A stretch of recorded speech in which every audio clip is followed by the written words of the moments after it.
Wa alaikum salam wa rahmatullahi wa barakatuh. My question is just short. I want to know if one's mother is like a Christian and requested some financial assistance for maybe something she want to do in her religion, is he? I mean, is he? Clear. Can I? Crystal, got it. You give her charity. What she does with it, that's between her and herself. She made me know she want to do this thing, and I think Don't give it to her at that time.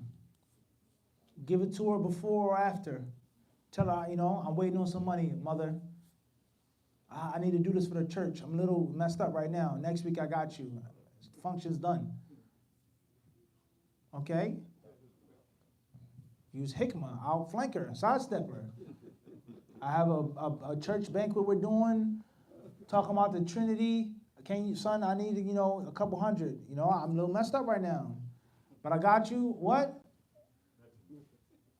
How can that? So you give your mother the charity, but try your best not to be directly involved and included in disobeying Allah subhanahu wa ta'ala. That's one way of looking at it. Another way of looking at it is, one could look at it like this: you give her the money, because that's your mom, not because she's going to talk about the Trinity. What you do it is between you and yourself, right? Just think about it like this.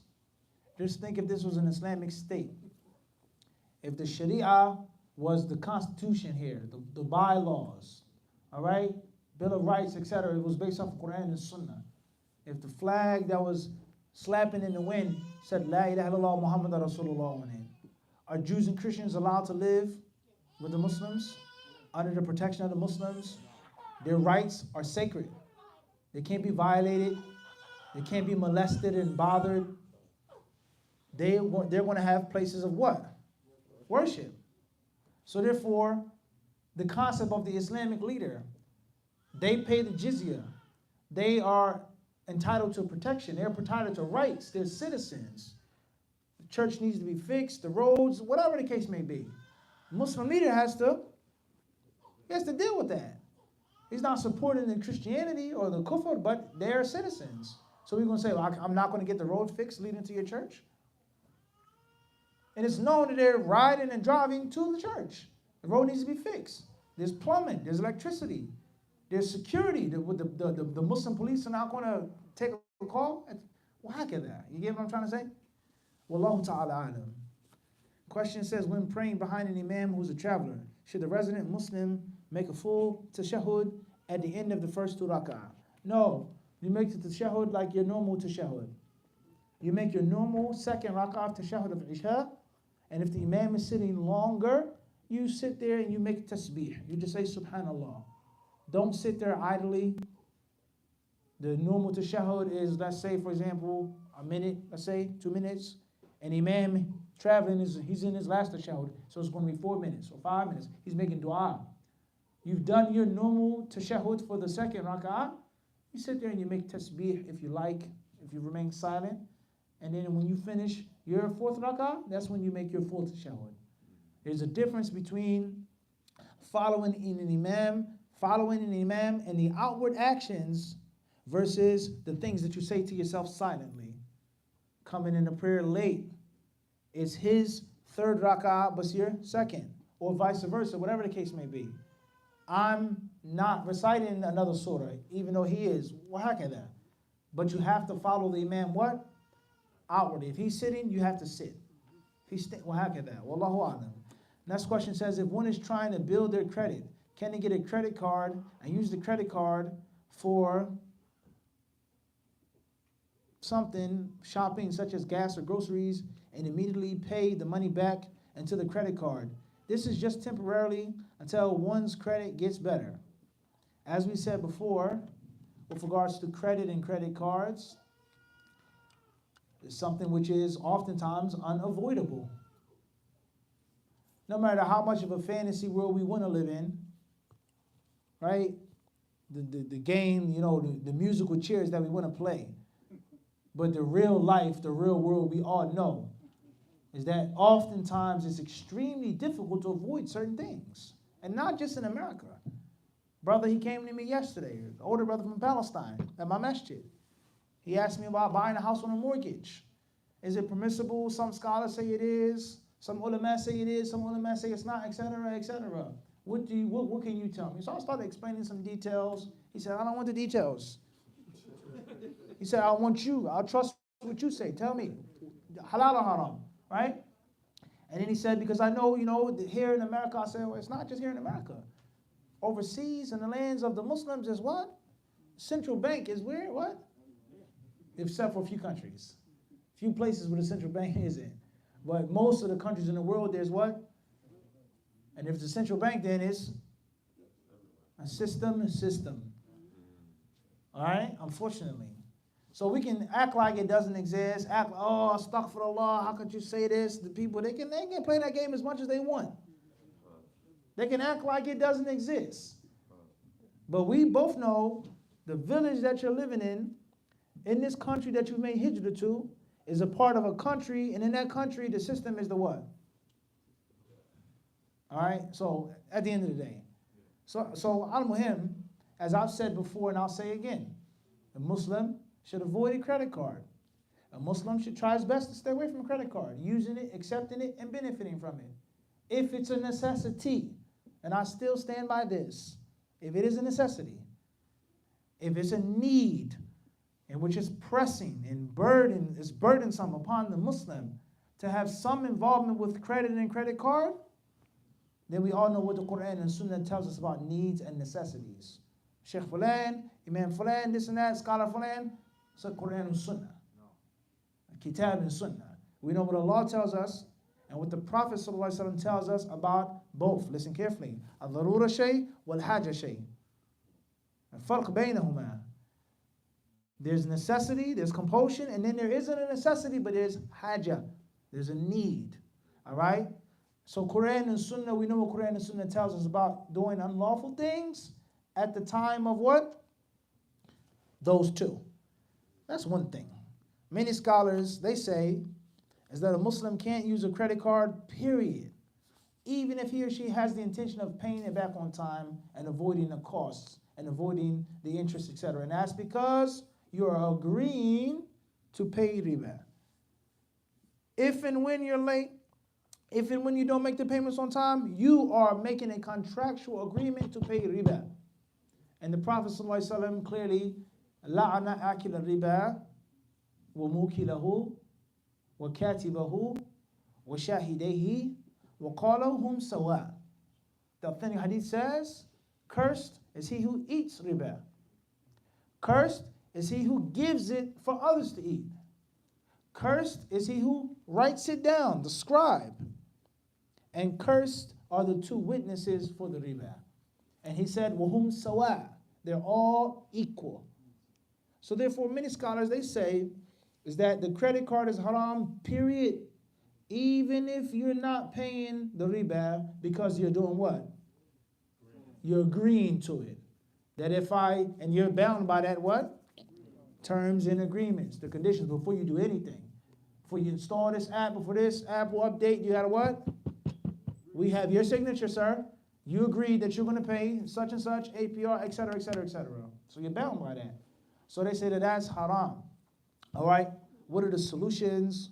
What are the alternatives of credit and credit cards and the usage of the two? Different story. Just the other night we were talking about insurance in light of Quran and Sunnah. Is it lawful for a Muslim to get insurance? Can a Muslim have insurance, life insurance, car insurance, homeowners insurance, etc., etc.? And what the scholars of Islam of today say regarding alternatives from the commerce-based insurance. Geico, Progressive, whoever they are. But the reality of those alternatives, the availability of those alternatives, the ease of those alternatives, it's a different story. And I'll conclude my answer by saying, one brother, beloved brother, totally, inshallah, I believe upon the sunnah and the correct aqidah for years. He came to me once in my masjid, and he was asking me about homes and mortgages. You know, the problem. Can I get a mortgage? Is it haram? Is it halal? So on and so forth. So I spoke to him. I told him what the ulama of Islam say. And I gave him my humble opinion from among what they say, which view that I feel makes the most sense according to Quran and Sunnah. Okay? And he said that he came across an Islamic bank that offers a supposed alternative to the traditional interest-based mortgage, riba, et cetera, et cetera, et cetera. And you know what the brother told me? He said, but all of the houses that they had available were in this neighborhood, which is clearly outside of my budget.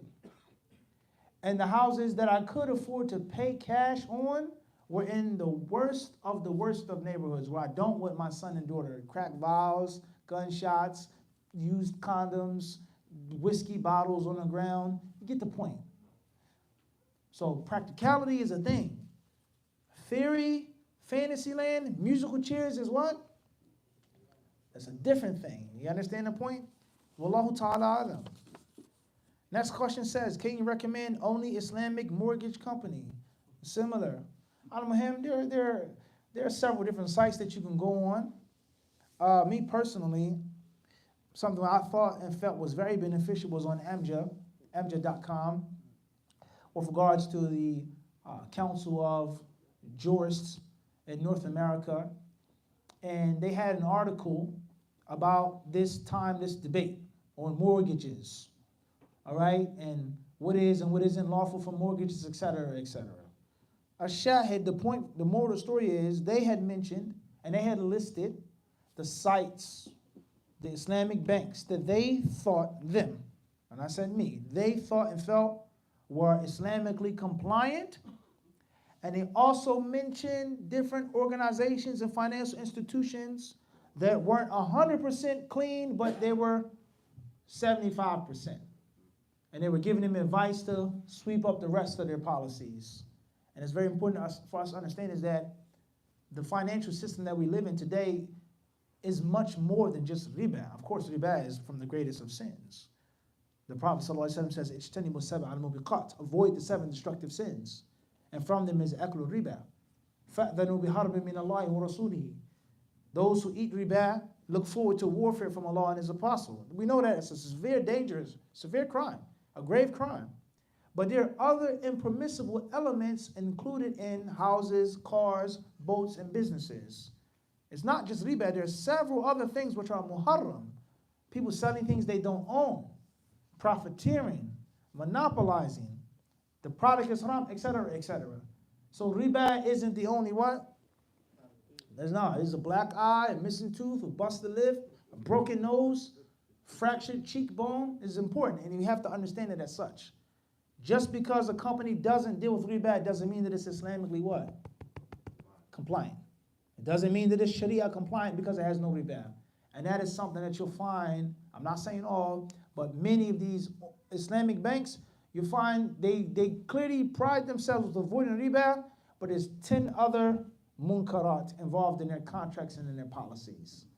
So the point is, on that website, they had mentioned the companies that they feel have passed the mark, and they gave advice to the companies to fix other policies and other issues. And perhaps there are other companies which may not be there, but they're better. But this is the last thing that I'll say, and Allah surely knows best. And you can go to that site and you can read the list that they provided. The last thing I will say is, oftentimes, the Islamic banks provide alternatives and solutions which are 10 times more difficult, more confusing, more costly, things that just don't make sense than what's the traditional. And you end up paying more riba through them than the basic standardized riba. And that's a problem. And I'm not saying all banks, but the word bank, yani, do we know the history of a bank? Is it possible for a bank not to deal with interest? Is it possible? We ask Allah to help us all. So the Muslims, we need to get together and try our best to provide these alternatives, to provide these solutions, and fear Allah the best way that you can. فَاتَّقُوا اللَّهَ مَا اسْتَطَعْتُمْ at the end of the day. Wallahu a'lam. If you miss a step whilst making wudu, should you start over and go back where you left off? It depends on how long it was. If you just see it, you just go right there and finish. But if a long time has passed and the body parts are generally dry and you realize that you forgot your foot or you forgot your elbow, you have to make a brand new wudu. Wallahu ta'ala alam. Any other questions? Fadl Sheikh. No, Wassalamu wa rahmatullahi wa barakatuh. Jazakallah khairan for the book. I enjoyed it. Are there any texts dealing with the calculations? Because it's generally understood that Zakat on money is 2.5% of your wealth if you qualify for it. But are there any texts that point out that calculation? Tayyip, are there any texts that point out the calculation for 2.5 of your wealth? For sure.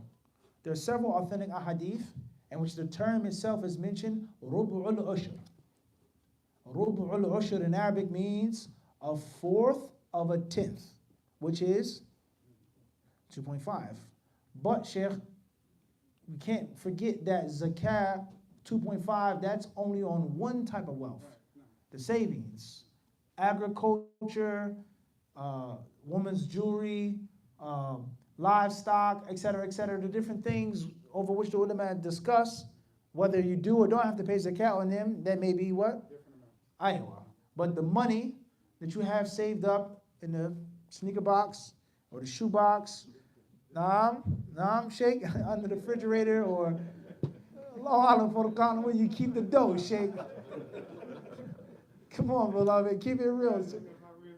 Go on, we know you ain't dealing with the bank. You got the stash, huh? Remember last time, Sheikh, got the trunk, Sheikh. I'm on you, Sheikh. Peace or not? You sure? Inshallah, go ahead, a peace or not? Or get it, all right? Khair, inshallah. So therefore, wherever you got your money at, right? The money that you save that you don't need for your food, your gas, your bills, your Pampers, your baby wipes, so on and so forth, on a daily basis. But there are other types of wealth, other types of property that a Muslim may have to pay zakat for, which could be more or dependent.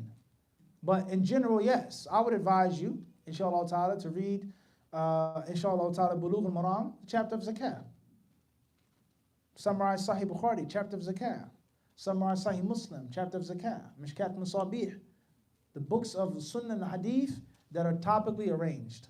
And you'll find, inshallah, the hadiths that deal with the proofs and evidences that the scholars use to make the rulings. A cow, a camel, a goat, 2.5, gold, silver. What's the nisab of silver? What's the nisab of gold? It's all there. Bidnillahi ta'ala. Wallahu alam. There are authentic texts regarding that. That's a fact. Khair, inshallah. No other questions, guys? You guys got any questions? Sure? Alhamdulillah. Wa alayhi salam to Allah.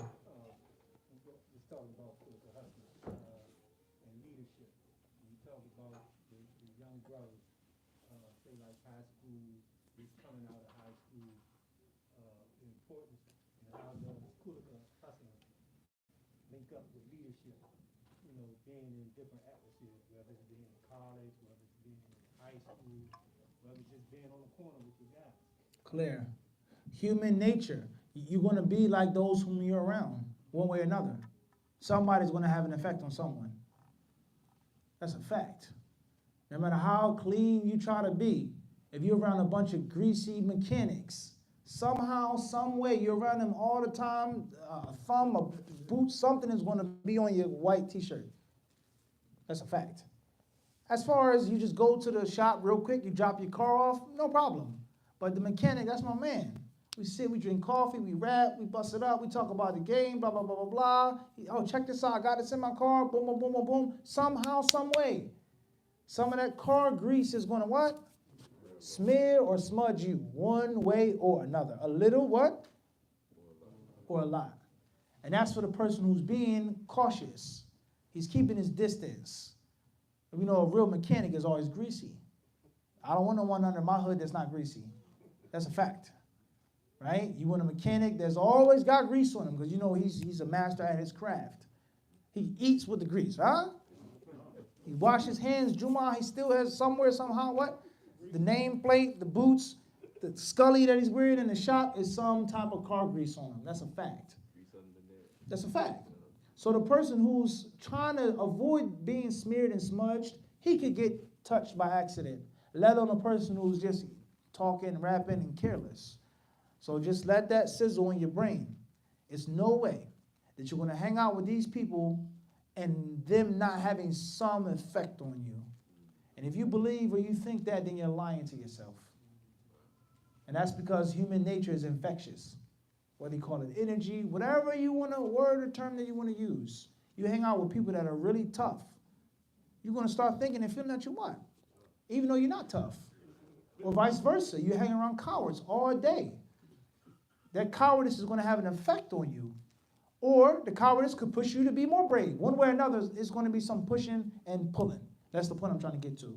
So therefore, our Muslim youth, going to college, I'm going to keep practicing, I'm going to keep praying, and I'm not going to be tempted by the hayatul dunya, girls, drugs, alcohol. It's reality. So if you have to go to college, and if you're going to go to college, try your best to make sure that you have an agenda. Inshallah, Sheikh, if possible, but yeah, you get the point. Good companions. Good companions, but you got to have an agenda. I'm here to get my education. I'm here to do what I got to do and get up out of here. That's right. And there are other things. I'm a Muslim. And oftentimes, many Muslim youth, Sheikh, they go to college and the proper tarbiyah was never given to them. So they fall prey like that. Rather, this is what they wanted all the time, all along. It's unfortunate. May Allah help us all. But those who do care, those who do want to try, those who do have jealousy for their religion, it's impossible for you not to be affected and harmed by that kufr and shirk and ma'siyah, that disobedience 24/7, 24/7. Rather, that mindset of laughing and joking and partying and having fun. It's a club. And most people that go to college that I've met, and Allah knows best, they say college is, for partying. There are a few people who are there to learn, to get a good job. There are people who do the right thing. I don't broad brush stuff. But the average young person is there just to what? So, may Allah help us all. Khair, inshallah. We'll take a few online, inshallah. First question is coming from Initial ZR from London. Salam. My mom and her family was unhappy with the choice of spouse for un-Islamic reasons, like color. It has been over a year, alhamdulillah. Now I'm pregnant with a girl, but she makes dua against the baby to hurt me, for example, asking Allah to make her disobedient and for her marriage to be a strain on me. I'm worried, would these be answered or would my dua's daughter be stronger? The ignorant, oppressive dua is of no value, period. From the conditions of a good dua, a valid dua, and inshallah accepted dua, the Prophet ﷺ tells us is that it cannot have any qati'ah, severing of ties of kin, and it can't have any ithm in it. Asking and begging Allah for your daughter to be a bad daughter to you, that's clearly a qati'ah, and that's clear ithm. So inshallah that dua won't hurt you, it won't harm you. What's important is I would advise you to make dua for your mother. Pray for her, and I've said this many times before, and I'm going to say it again, your mother, and like so many of our mothers and fathers, they themselves are victims. They're victims. They were victimized. And those who came before them were victimized of stereotype, of culture, what it has to, what it can't be, who you cannot marry. Even among one race, among one color, profession. I didn't want to marry the guy who was a doctor. I think doctors are boring. I wanted to marry the guy who was a mechanic. No, you have to marry a doctor. She was hurt. She married someone that she didn't like. She was married, let's be real, to your father for 50 years. She never loved him. She's never attracted to him. Never, ever. They never made love once. She gave children to him, but she was never attached to him. So therefore, you come along, you would have married someone from a different tribe, different race, different color. She's going to do what? No doubt about it. I was hurt and victimized, and what? So are you. Who are you to think that you can be happy? You can't marry your husband because you love him? No way. It's a reality. So make dua for your mother. Be merciful to them. Don't argue with them. Don't fight with them. And as long as the Muslims allow these things to, plague us, we're going to be messed up. And we're going to be backwards. As long as we have the same mindset of culture before Quran and Sunnah, of culture before common sense.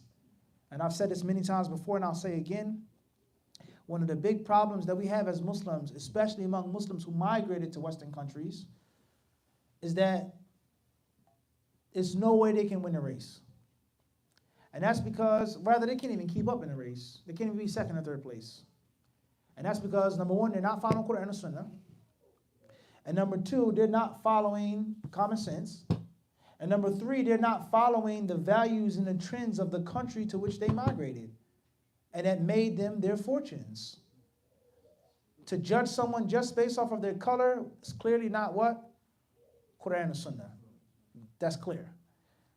To judge someone based off of just because of their color is clearly against what? No. Common sense. That's a fact. Last but not least, America, United Kingdom, France, so on and so forth, how did those nations become so powerful? How did Britain become so powerful? How did Britain become the empire over which the sun never sets? Because Britain, it took examples from the other colonizing powers, and instead of shunning them and casting them away as savages and killing them and raping them and torturing them, let us what? And that's why they brought people that they called noble savages. The monarchy in India and Africa and the other lands and the other islands, they brought the nobility. They gave them wealth. They taught them. They educated them. They armed them. And they knew that, yeah, he's a savage. Look how he dresses. Look how he eats. Look at his language. He believes. He doesn't believe in Christianity, but he's a fearless warrior. Has no fear. He's a lion on the battlefield. We're going to do what? We're going to bring him into our empire. These people here, they're excellent bankers. They have culture. They have taste. They have spices. They have this. They're masters at silk work. They're going to do what? That's only going to make Britain stronger. That's going to bring more pride and honor to the crown. So therefore, the values of many countries that Muslims migrated to, the Muslim immigrants are not what? They're not following that racism, that prejudice, that colorism, that backwards mentality. It's not Quran or Sunnah, number one. It's not common sense, number two. And the land in which you live, in which you saved all of that money working, that you would never have the ability to make it back home, you're violating through that racism and through that prejudice. You guys get the point I'm trying to make? How are you going to win? And unfortunately, for Muslims not following Quran or Sunnah, at least follow common sense. If you're not going to be practicing a religion, then at least have some type of success, what? In the dunya. And that's from the most important values of the United States. No matter how much they hate these people on the inside, outwardly they say what? All is welcome. And the talent that you can bring to the table to this university or army or school, you're more than welcome no matter how black, no matter how white you are. That's a fact.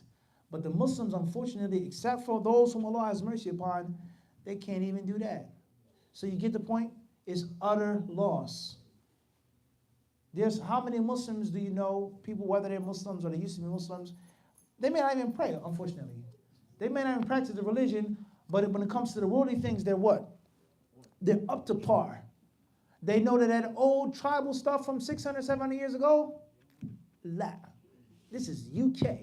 This is America. My son is a lawyer. My son is this. We own businesses. We own that. The guy who's most trusted in my company is black. Not, oh, you have this color, you're white, you're yellow, so therefore, that's better than someone who's losing in all three categories. You get the point I'm trying to make? And the best thing, of course, is Quran and Sunnah, common sense, and to accept the values that are in accordance with Quran and Sunnah that the non-Muslims have. And sometimes, unfortunately, the non-Muslims, they accept those values more than us. And that's sad. We're near upon the Quran and Sunnah more than we are. That's sad. They're implementing things that are from our teachings more than we are, better than we are. May Allah help us and guide us all. Wallahu a'lam.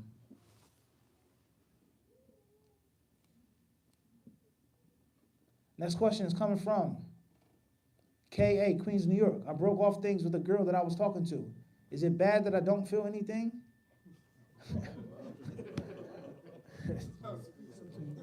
MashaAllah. Alhamdulillah. QB from London, UK. What was the etiquette of a hadith scholar in criticizing the narrative of hadith? That's a long, momentous discussion. You got to study the science of rijal. And inshallah ta'ala, you can go back to those books that have a subchapter of ilm al-jarh wa ta'dil, ilm al-rijal. And you'll find some of the basic principles and the basic precepts, the basic rulings, the basic do's and don'ts of criticizing a narrator of hadith. First and foremost, in brief, the naqid, the mujarrih, the criticizer, he himself has to be learned.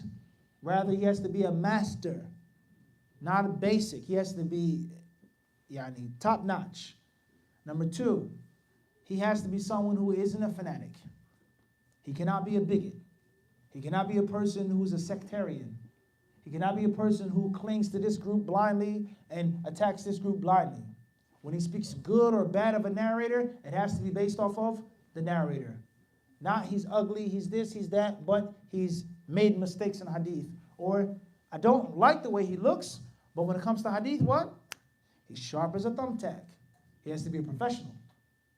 All right? And in other things as well, another very important piece of advice or the etiquette that has been violated is that you're not supposed to be talking about someone with whom you have conflict of interest or someone who's your contemporary, your classmate. And that's because 9 out of 10 times it's based off of jealousy. We were in the same class. You did better than I did. Next thing you know, I start what? Criticizing. He's weak. He's this and he's that. That's a problem. So there are rulings to that. Wallahu alam. Next questions come from Manchester, UK. And this is HK. I pray you're well.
Tayyib.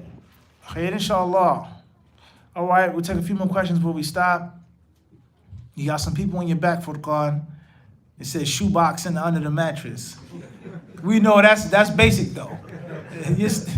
That's the basic, yeah. That's you. Khalas. Tayyib. Another question? Oh, all right, khalas. Inshallah, we'll take a few more, then we'll stop. Bidnillah. Question is coming from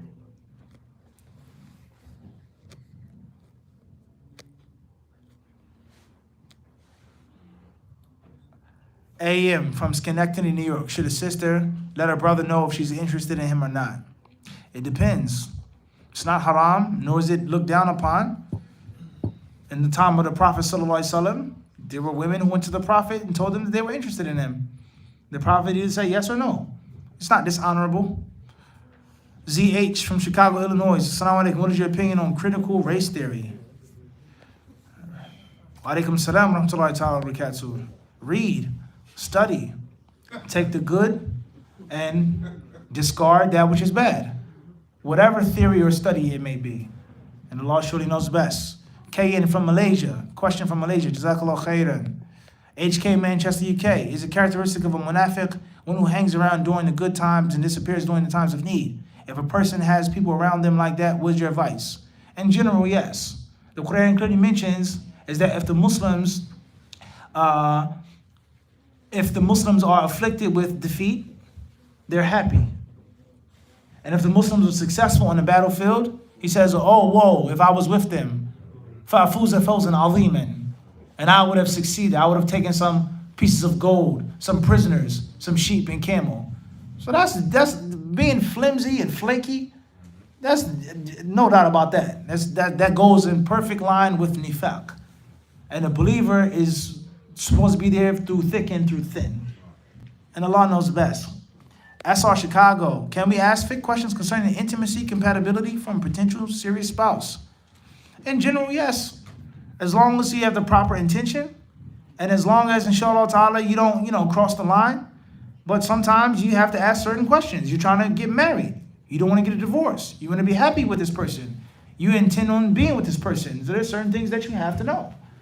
That's not a shameful thing. Wallahu alam. AE from Rosenheim, Germany.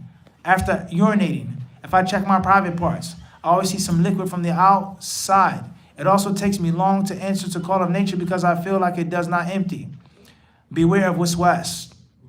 Try your best, relieve yourself in the known manner, and then that's it. Walk away from it. And there are hadith with regards to sprinkling water in one's underpants to prevent the waswasa. So if you feel some water, you feel something wet or moist, then you already counterbalance it by it being the water that I placed there. Be careful of waswasa. Wallahu alam. SR, concerning the last lecture, what if our parents want us not to do permissible acts or marrying polygamous marriages? Are we obligated to honor that? Your parents putting a stipulation on you not to get into polygamous marriage, that's not ma'ruf. Your parents preferring for you to be the only wife or only having one wife, it's not haram. That's their preference. If you feel otherwise, you do otherwise. If you can honor your parents and you don't have to, then of course that's best. Wallahu a'lam. KW from London. What to do if both husband and wife aren't giving to each other emotionally, mentally, and physically? I would suggest counseling. Wallahu a'lam. Do I have permission to take snippets from your live streams and post them? TA from Chicago, Illinois. I don't mind. Try your best to make sure that your intentions are sincere, for me or against me. I quote, for me or against me. Make sure that you're sincere if you're posting something that's beneficial. And if you're criticizing or refuting me or pointing out something that I said that's wrong or some misguidance, make sure what? That you're sincere. And make sure that you're accurate. And if you have the right intention and you want to benefit someone with something that I've said which is possibly permissible or possibly beneficial, la bas. May Allah reward you. AA from the Bronx, should we make hijrah if one is capable? Yes, inshallah ta'ala. AK from Manchester, UK, does everyone that graduates from Medina automatically given permission to give fatwas? Is this a part of the syllabus? If not, is this an extra module? In Medina, they don't necessarily teach you how to give fatwas. But I can only speak on my college, according to the hadith, they do teach you to give fatwas. They do. And that is through their training, the intense training that you go through in all of the Islamic sciences, let alone ilm al-hadith. And they teach you how to think on your own, how to research on your own, how to be independent by yourself. They show you how to navigate through the differences of opinion of the ulama. They grain that, they burn that into your mind. And there lies no doubt. If you understand how to research and understand the text and implement the text, and you pass that on to someone else, then that's a fatwa. You pass it on the ruling of Allah and His Messenger, telling someone else of the ruling of Allah and His Messenger. And Allah knows best. Coming from Damascus. I used to open packs of a card game where the cards are randomized. Alhamdulillah, I stopped, but I still have the cards I got from them. Can I sell them? If not, what should I do with them? The safest thing, bid'night ta'ala, is to burn the cards. Discard them. Get rid of them. Anything that causes you to have doubt, stay away from. Abdur R, Philadelphia, Pennsylvania. Assalamu alaikum. I'm a cousin and uncle to female in my family, and me and my cousin married sisters, and we both have daughters. Sometimes we visit. What's the status? What's important is mahram is mahram, non-mahram is non-mahram, and it has to be a reason mahram. Through blood, through marriage, but not all in-laws are considered mahrams. Your mother-in-law is one thing. Your stepdaughter, your stepson is one thing. But just because you become a mahram for a person doesn't always necessarily mean that the children are. Especially with temporary relationships such as a marriage, which isn't permanent. And there's some times in which you will be a mahram forever. So it depends. It is the detail. Wallahu alam. In general, the lighter the master, the lighter the copies will be. If the master is fuzzy, then the copies will be even fuzzier. So the weaker the mahram relationship was between you and this one, your children, is going to be further off. You understand the principle? And the stronger is the stronger off. Wallahu alam. WK from UK London, what do we do if a wife can't take it anymore emotionally, mentally, and physically to stay in a marriage as her rights are not being taken care of? Or can she refuse to go to bed with husband? She needs to get help bi'idhnillahi ta'ala. Try to find someone, inshallah ta'ala, who bi'idhnillah, who can listen to you and help you out. Try to find someone that can, be fair. Bi'idhnillahi ta'ala. Try your best before you get a divorce. Try to work it out. Maybe the husband's going through something. Make an excuse for him. Maybe he's hurt. Maybe he's suffering. Maybe he needs therapy. And if it doesn't work, you try to do the best thing, the safest thing. Bismillah. You part ways. Allah is your Lord and Allah is his Lord. As far as in the marriage, if your husband refuses to give you your basic rights, some scholars have allowed a woman to prevent the husband from enjoying her in the bed, based off of the Quranic verses that state, whoever transgresses the boundaries against you, then transgress the boundaries against them in a manner in which they've transgressed the boundaries against you. Period. Eye for eye, tooth for tooth. You're not going to provide me with the basic things that I need? Adios. Don't call me to the bed. Some scholars have stated this. Last question I'm going to take tonight is from MG, Atlanta, Georgia. What should one do if studies or class schedules conflict with praying in congregation and the masjid because of them? You got to prioritize your time. Schedule your time, bi'idhnillahi ta'ala, the class online in which it doesn't go against the times of jama'ah, bi'idhnillahi ta'ala. That's what you have to do. And if you're in a close proximity to the masjid, you can hear the adhan, then the jama'ah is mandatory. And Allah surely knows best. And with him is all success. Walhamdulillahi Rabbil Alameen.